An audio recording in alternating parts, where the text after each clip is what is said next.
and its news are on Spectrum Television. Making news tonight, March 2023.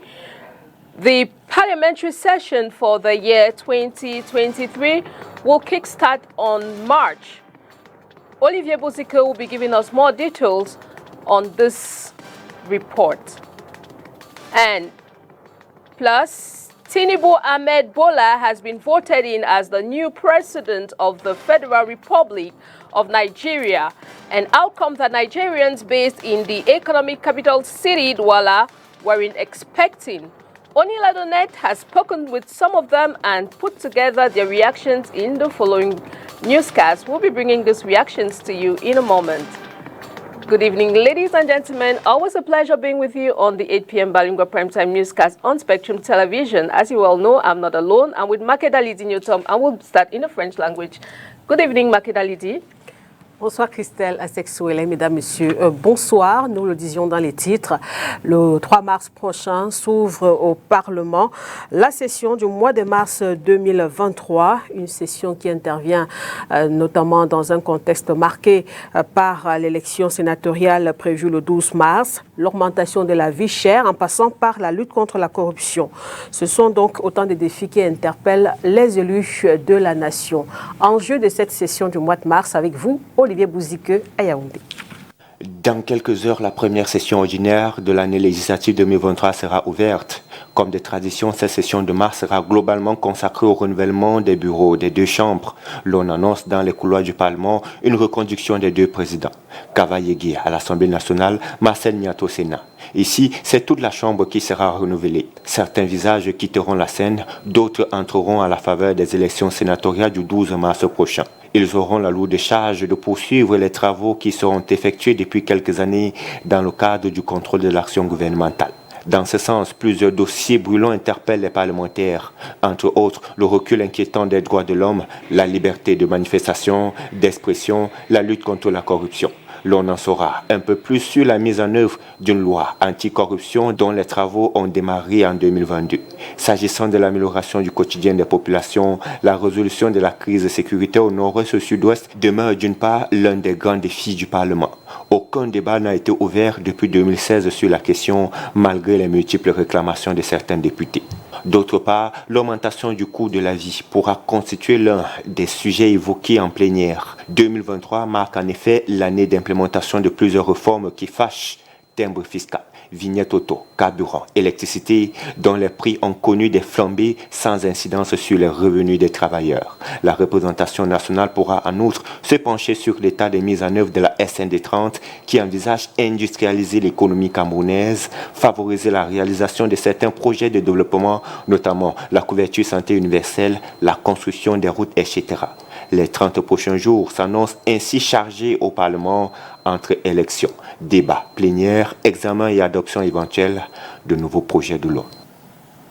Et ce mois de mars est également marqué, comme vous le savez, par la célébration de la Journée internationale de la femme, le 8 mars prochain. Et comme chaque année, le pagne est au cœur de la polémique. Si parfois c'est la disponibilité du pagne qui pose problème, cette année, c'est le coût qui divise, 10 000 francs CFA pour une étoffe de sillard. Orient Donkeng et Nono Fétué. Pagne de la célébration de la Journée internationale de la femme, les années passent, le discours reste le même. La vente du pagne du 8 mars l'année, c'est vraiment difficile, c'est difficile. Ça ne donne pas. Ce qui a changé cette année, c'est le prix. Celui-ci et la conjoncture seraient à l'origine des méventes. Aujourd'hui, c'est le 1er mars, rien. Vraiment, les pains qu'on a payés à 10 500, on est en train de chercher même 10 000, on ne voit pas. Maintenant, on va même qu'à 9 000. D'autres marchés avec ça partout, au marché 8 500. Pour fournir nous-mêmes qu'on a payé à 10 500, on est dans les problèmes. La couleur ne gêne même pas, c'est que c'est fort, c'est dur. Il n'y a pas l'argent. Moi-même, je pense que c'est dû à l'économie du pays.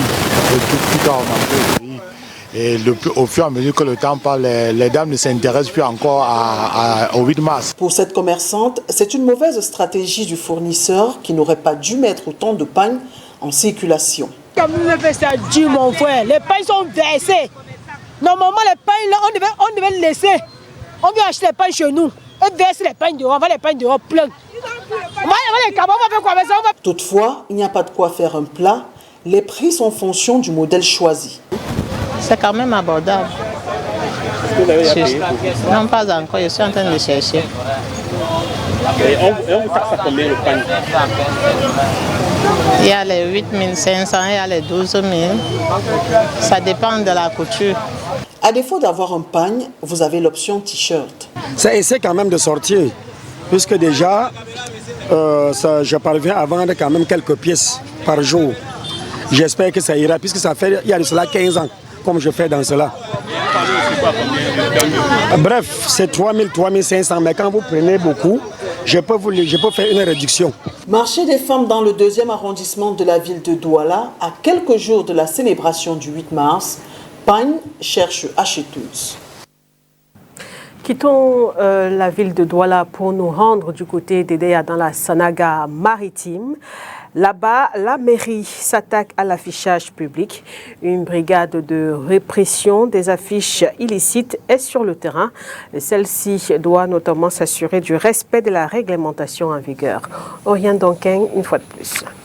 2 fois par semaine ou à des occasions particulières, la brigade de répression des affichages illicites créée par le maire de la ville d'Edea dans la Sanaga maritime doit être sur le terrain.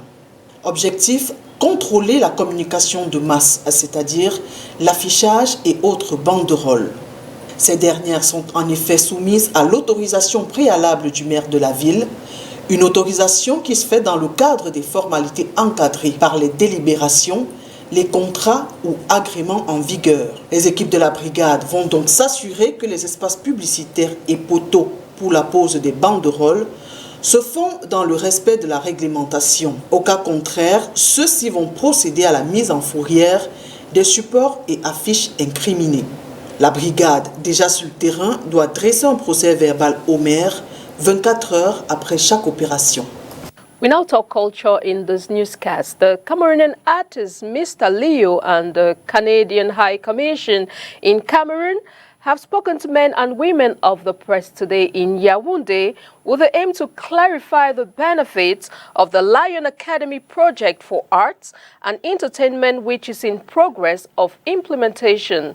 Let's take a listen to Mr. Leo in the following excerpt as he throws more light on this initiative.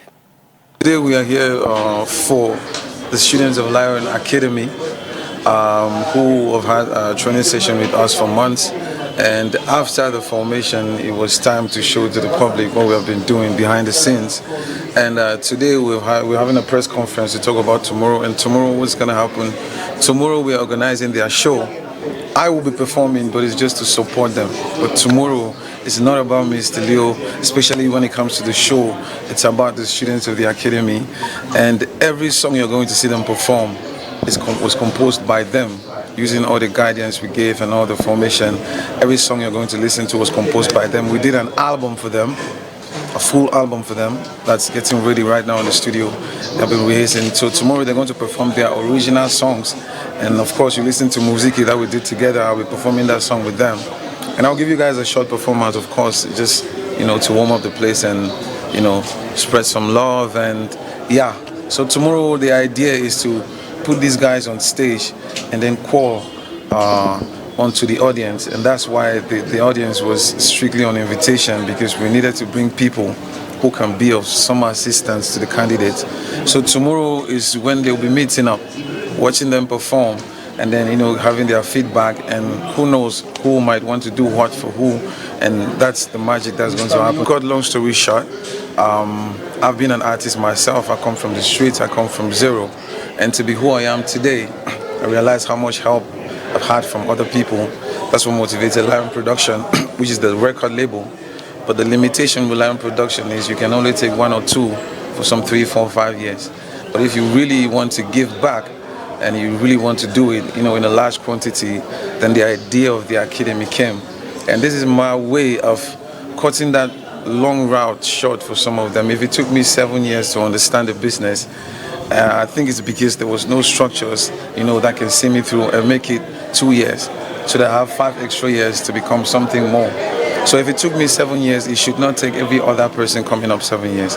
It should take you the time it has to take. If you go through some kind of formation, if it's supposed to take you 2 months, let it be 2 months. So the idea is not to move fast or slow. The idea is to move correctly. But to move correctly, you need good coaching. And that's something we did not have. And that's what we are trying to bring up with Lion Academy. Loin de la culture, le Cameroun, de concert avec la communauté mondiale, commémore ce 1er mars la journée mondiale de la protection civile. Une journée qui a pour objectif de contribuer à la mise en place par les États des mesures pour assurer la protection et l'assistance des populations qui font face aux catastrophes naturelles et celles causées par l'homme. Occasion saisie par notre rédaction ce soir pour retracer quelques grandes catastrophes vécues et subies par notre pays. Léla Renganzou. 1746 personnes décédées et près de 3000 têtes de bétail laissées sur le carreau. Dans la nuit du 21 août 1986, le Cameroun connaît sa plus grande catastrophe naturelle.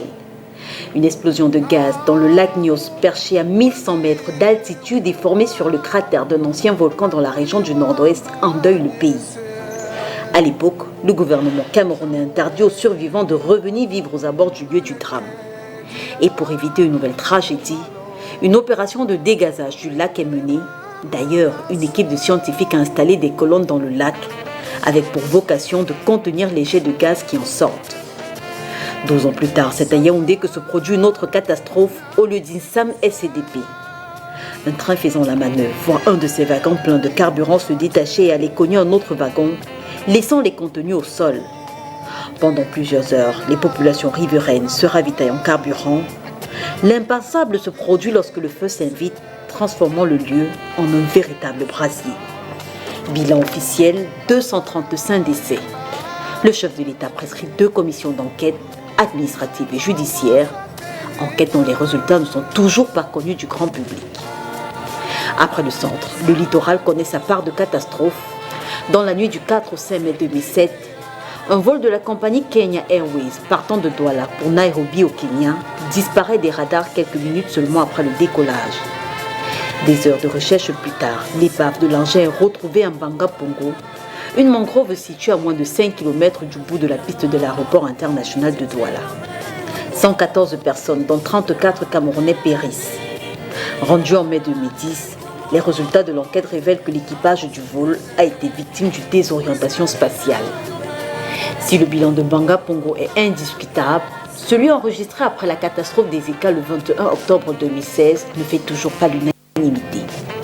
79 morts bilan officiel, des morts enregistrés après le déraillement d'un train à Ezeka. Le 23 mai 2017, le rapport de la commission d'enquête créée le 25 octobre 2016 déclare Camrail, filiale de Bolloré, responsable de cette catastrophe. Terminons sur l'un des sinistres les plus récents, Ngwache. Ici, c'est un glissement de terrain qui, le 29 octobre 2019, engloutit 11 maisons et tue officiellement 43 personnes. Alors que le monde commémore ce 1er mars la journée mondiale de la protection civile, un rappel des catastrophes majeures survenues au Cameroun met en lumière les insuffisances de notre pays en la matière. Notons que la protection civile est l'ensemble des mesures visant à protéger de manière permanente la population, les biens et l'environnement contre les risques majeurs, les catastrophes, leurs effets et toute autre calamité. La protection civile comprend la prévention, l'intervention et la réhabilitation ou reconstruction. La clôture du cimetière de Newbel, ici dans la ville de Douala, a été inaugurée ce jour par le préfet du département du Vouri. L'ouvrage est réalisé par la mairie de Douala 2e et fait partie du plan de sécurisation et de modernisation de ce lieu. Inès Choudmoun-Pangan, Nono Fetu pour plus de détails. Ils reposeront désormais en paix dans cette nouvelle clôture. Les âmes des personnes enterrées dans ce cimetière à Newbel, dans le 2e arrondissement de Douala, ne seront plus perturbées par les individus sans foi ni loi. Vous savez que c'était devenu un refuge de fumeurs, de chanvre, de je ne sais pas quoi, on y mettait tout. Il y avait même le trafic des ossements humains. Alors, quelle horreur de savoir que les gens ne peuvent même plus respecter les corps. C'est-à-dire qu'ils vont, ils déterrent les corps. ils procèdent au trafic des ossements humains et ça ne dit rien à personne. Heureusement, Madame le maire a tenu à sécuriser cet endroit-là pour que ceux qui nous ont précédés reposent en paix, comme nous avons souvent dit lorsque nous les inhumons. On dit qu'ils reposent en paix. Le projet réalisé en plus de 4 mois est financé par le budget 2022 de la commune d'arrondissement de Douala 2e et a coûté une centaine de millions de francs CFA. Sa matérialisation fait partie du cahier des charges de collectivité sur l'entretien des cimetières d'après la loi.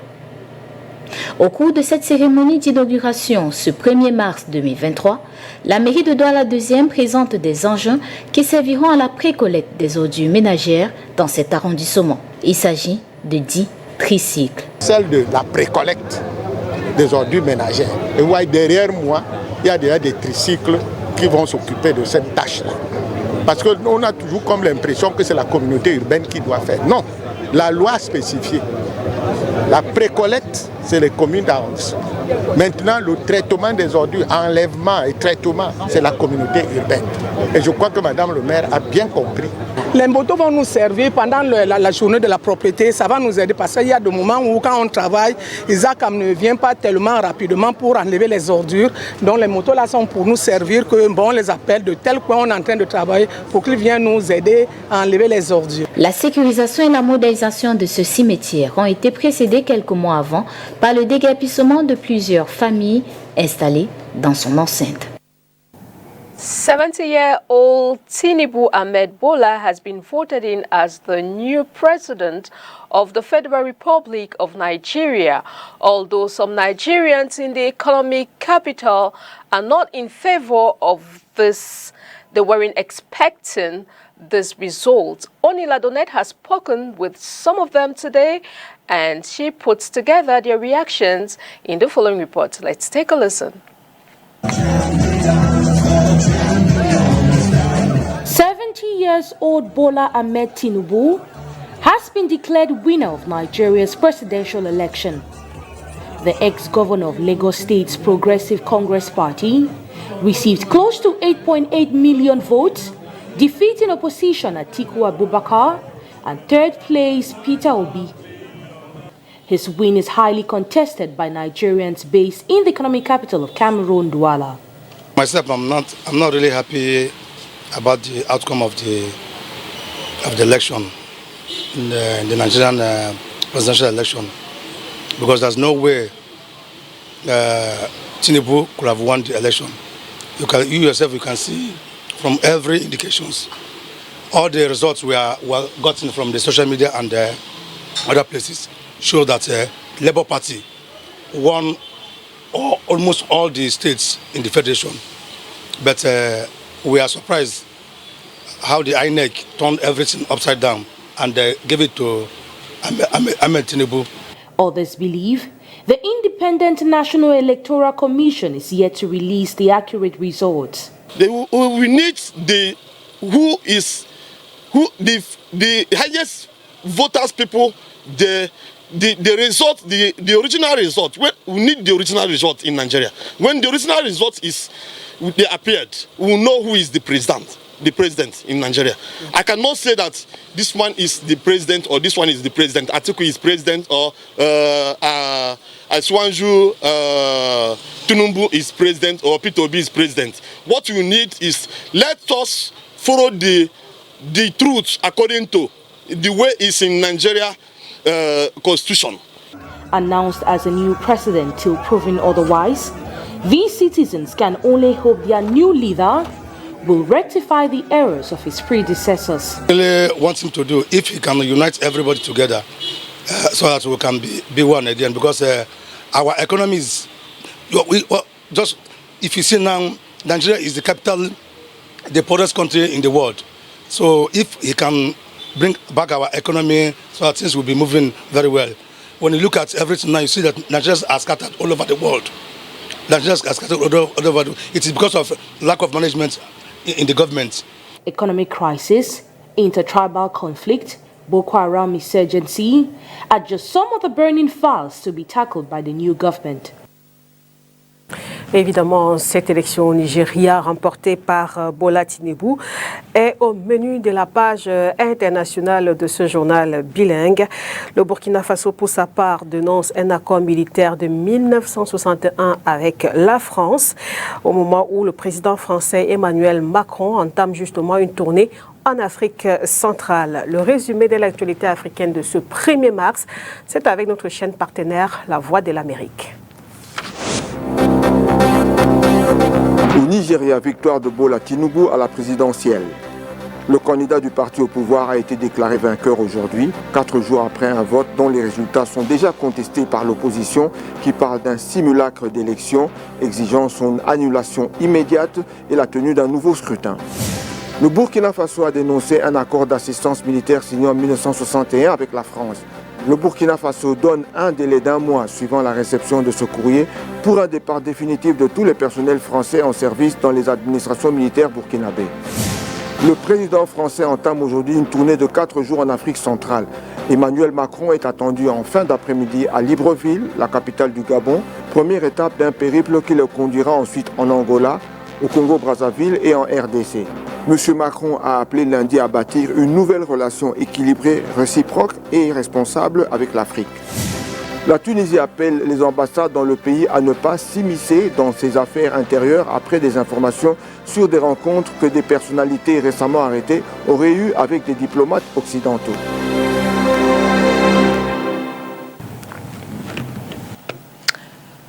From Nigeria, we now come back to Cameroon and we talk sports. The financial crisis facing the Elite One club presidents will be addressed in a meeting this Friday as the presidents clamor for financial subvention. O'Neil Ladonet with more in the following report. Uncertainty looms over Cameroon's local championship. The Cameroon Association of Elite Club Presidents will hold a consultation meeting this Friday in Yaoundé in order to discuss the problem of unpaid subvention by Fecafoot. Midway gone into the second phase of the competition, and only 11 million out of the 48 promised has been paid. As explained by an inside source, these top-tier clubs received the first installment pre-tournament. The rest was expected to come before the launch of the second phase, but they are yet to receive it right up to now. Clubs like UMS of Loom had openly expressed distaste to this situation, threatening to boycott games if nothing is done. In response, the Secretary General of the Transitional Council had termed their move a disgrace to Fecafoot and its leader, threatening to transmit their utterances to the Federal Ethics Committee. Now, all club presidents are treading on the same path. The Elite 1 and Elite 2 Championship continues March Day 15 and 17 this weekend, with the outcome of Friday's meeting to decide whether or not these games will hold. And that's the package we put together for you tonight on this bilingual newscast on Spectrum Television. Always a pleasure being with you. Thanks for watching. See you tomorrow, God willing, for another edition. God bless you. Bye-bye. Bye-bye. Makeda Lidinyotom. Christelle Assec, mesdames, messieurs, merci de votre attention. Rendez-vous demain à 20h pour une autre édition du journal bilingue, si Dieu le veut. Bonne soirée à vous.